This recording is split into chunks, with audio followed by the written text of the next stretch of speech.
Okay, for model 6, we have our response variable sales, a continuous response variable, so we need that for multiple regression. And we have a continuous predictor price difference, which is the difference between our price and our competitor's price, and then a categorical or factor predictor shelf location. If you're following up with my videos, it's the same kind of model that we had in model 5, and will be interpreted and run the same way. You can see that we have an intercept of 4.64 as the difference between our price gets higher relative to their price. Our sales goes down. We have a negative slope there. And then with the price difference held constant, when we move from a bad shelf location, that's our reference group, to medium, sales goes up by 1.81. That's 1,810 units. And when we move from our reference category bad to good, goes up by 4.86 or almost 4,860 units. And to see this graphically, we will use ggplot, where we have the data set, car seats, aesthetics, y is equal to sale, x is equal to price difference, and color for the shelf location. And then we'll use points, and we'll put lines on for our linear model, and we'll use the Newton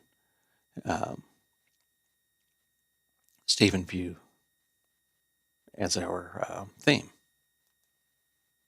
And there we go. And you can see that looks like the slope is about the same for each of them, and that you have bad shelf location, medium, and good. And then I did this in a previous video, but I want to redo it here in case you're just watching this one.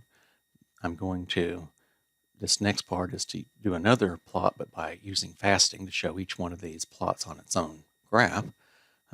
First part here is just to have the facets in order of bad, medium, good. I don't need to run that again, but I will. And then now we have, again, car seats, aesthetics, sales, and X is advertising. We can put color on here again if we want to.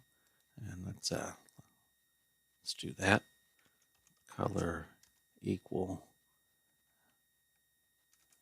shelf location, and that F just means that I had reordered it and called it shelf location factor. And then down here, this facet grid, period tilde just means I don't, if I had something else here, I would have a 2x2 grid. That just means I don't want any rows, just columns based on that shelf location. And using Ed Tufte's theme, we'll get this. And again, you can see that the slopes are close to the same, and the levels are lowest for bad, then for medium, and then for good. And of course, each graph is sales versus advertising.